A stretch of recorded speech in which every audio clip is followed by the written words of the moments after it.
সিকান্দার রাজার ইমানের কাছে অনেকের ইমান আমরা হেরে গেছি। উনি যদি এরকম একটা জায়গায় থেকে একটা দেশে খেলতে এসে সেখান থেকে এই কোককে ছুঁড়ে ফেলতে পারে, সিকান্দার রাজা যে কাজটা করেছে এটা অবশ্যই প্রশংসার দাবি রাখে। ভাই, অবলিক পণ্য আছে, কেন আপনি গ্রহণ করতে যাচ্ছেন? আমার ভাইয়েরা আলহামদুলিল্লাহ অনেকে কিন্তু এই পণ্যগুলো গ্রহণ করেন না। আলহামদুলিল্লাহ সুম্মা আলহামদুলিল্লাহ। আরেকটা নিউজ দিয়ে আপনাদেরকে, KFC গোটা বিশ্বে কিন্তু ধরা খাইছে, বিশেষ করে মুসলিম বিশ্বে। এখন আপনি আপনার ইমানি দায়িত্ব পালন করছেন কিনা? প্রশ্নটি করেছেন কুমিল্লা থেকে জুবাইর মাহমুদ। মোহতারাম, আপনার কাছে আমি জানতে চাচ্ছি, ইদানিং দেখা যাচ্ছে ইসরায়েলি পণ্যের ব্যাপারে আগে যেমন সচেতনতা ছিল এরকম সচেতনতা এখন দেখা যাচ্ছে না। গরমের সমানে অনেকে কোক খাচ্ছে এবং ইসরায়েলি ড্রিঙ্কসগুলা যারা ইসরায়েলকে সহযোগিতা করে সেগুলো গ্রহণ করছে। এ ব্যাপারে আপনার বক্তব্য জানতে চাই। 2 নম্বর বিষয়, জিম্বাবুয়ের টিম যে বাংলাদেশে খেলতে এসেছে, এখানে তাদের ক্যাপ্টেন মুসলমান সিকান্দার রাজা, তিনি সংবাদ সম্মেলনে কোকের বোতলকে নিচে ফেলে দিয়েছেন। এক্ষেত্রে এরকম একটা পজিশনে থেকে এই কোকের বোতল যে ফেলে দিলেন, মানে ফিলিস্তিনের পক্ষাবলম্বন করে বা ইসরায়েলি পণ্যকে নেগলেক্ট করে, যদি এমনটাই হয়ে থাকে তাহলে তিনি সওয়াব পাবেন কিনা? ভেরি ভেরি ইম্পর্টেন্ট একটা বিষয়।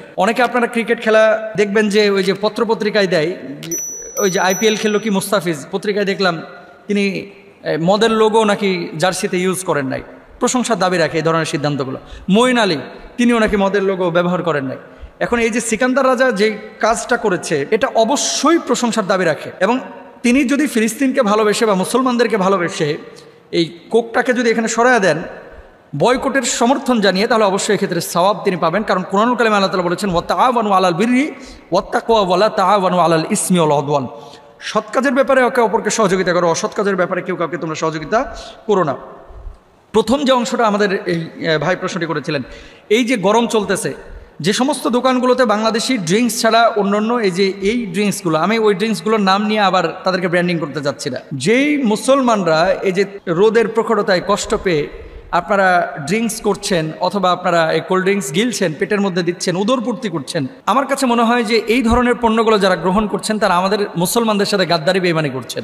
আপনার ছেলে, ছোট ছেলে, ধরেন আপনার ছেলের বয়স 4 বছর বা 5 বছর, এই ছেলেটাকে আপনি যেমন ভালোবাসেন, একজন ফিলিস্তিনি বাবা তার ছেলেটাকে তেমনই ভালোবাসে। আপনি একটা পণ্য কিনে এই পণ্যের একটা টাকা যদি আপনার শত্রুর কাছে যায়, আপনি জানেন যে আমার এই টাকাটা আমার শত্রুর কাছে গিয়ে এই শত্রু আবার আমার ছেলের বুকে গুলি চালাবে পিস্তল কিনে, তাহলে কোনো বাবা কিন্তু, পাগল বাবাও এই কাজ করবে না যে শত্রুর ওই পণ্য কিনে আমার ছেলের বুকে গুলি চালাক। এই সুযোগ কিন্তু কোনো পাগল বাবাও দেবে না। কিন্তু আমাদের বাংলাদেশে কি হচ্ছে? আমার ভাইয়েরা আলহামদুলিল্লাহ অনেকে কিন্তু এই পণ্যগুলো গ্রহণ করেন না। আলহামদুলিল্লাহ সুম্মা আলহামদুলিল্লাহ। আরেকটা নিউজ দিয়ে আপনাদেরকে, KFC গোটা বিশ্বে কিন্তু ধরা খাইছে, বিশেষ করে মুসলিম বিশ্বে। অলরেডি আমি দেখলাম যে 116টা না কয়টা শাখা, তাদের বড় বড় শাখা যেগুলো ইন্টারন্যাশনাল অঙ্গনে, এই সমস্ত শাখাগুলো বন্ধ হয়ে গেছে, ধরা খেয়েছে মুসলমানদের বয়কটের কারণে।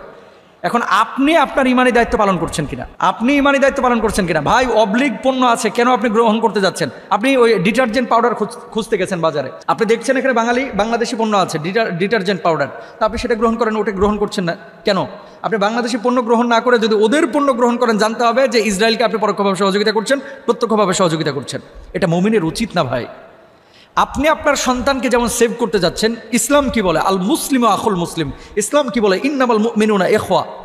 মুসলমান মুসলমানের ভাই। ইসলাম বলে মুমিন মুমিনের ভাই। ইসলাম বলে আল মুসলিমু কাজাসাদিন ওয়াহিদ। সারা পৃথিবীর মুসলমানরা হচ্ছে একটা দেহের মতো। আপনার দেহের মাথাটা যখন ব্যথা করে পুরো শরীরটাই কিন্তু ইফেক্টেড হয়ে যায়। চোখটা যখন ব্যথা করে পুরো শরীরটাই কিন্তু মেজমেজ করে, ভালো লাগে না। আপনার শরীরটা যখন খারাপ লাগে, ব্রোস্ট পোলাও করবা কিন্তু ভালো লাগে না, রাইট? এটাই কিন্তু বাস্তব। তো সারা পৃথিবীর মুসলমানদেরকে নবীজি বললেন যে একটা দেহের মতো। সেই একজন মুসলমান কোথাও আক্রান্ত হলে সারা বিশ্বের মুসলমানরা যেন আক্রান্ত হয়ে গেল। কেন আমরা এগুলো বুঝতেছি না? কেন আমরা এগুলো স্মরণ করছি না? কেন আমরা এগুলো খেয়াল করছি না? আজকে মুসলমানরা যারা এই কাজগুলো আমরা করছি, বুঝে হোক না বুঝে হোক ভাই, অন্যায় করতেছি। সিকান্দার রাজার ইমানের কাছে অনেকের ইমান আমরা হেরে গেছি। উনি যদি এরকম একটা জায়গায় থেকে একটা দেশে খেলতে এসে সেখান থেকে এই কোককে ছুঁড়ে ফেলতে পারে, ও মুসলমান, আপনি আমি কেন পারি না? আমি নামাজ পড়ি, আমি রোজা করি, আমি হজ করি, আমি জাকাত দিই, আমি নামাজে সিজদা দিতে দিতে কপালে 6 ইঞ্চি কালো দাগ ফেলা দিলাম, অথচ তাদের পণ্যটা আমি এখনো বর্জন করতে পারলাম না। নিজের বিবেককে একটু জিজ্ঞেস করেন, নিজের বিবেককে জিজ্ঞেস করেন। খাইতেছেন কোক, কানে আবার ফিলিস্তিনের ভালোবাসার গান, খাইতেছেন কোক, অন্তরে আবার মানে ফিলিস্তিনের মুক্তি কামনা করতেছেন।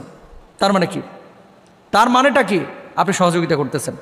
আল্লাহ তাআলা আমাদেরকে বোঝার তৌফিক দান করুন। যে বোন প্রশ্নটি করেছেন, খুব সুন্দর প্রশ্ন করেছেন।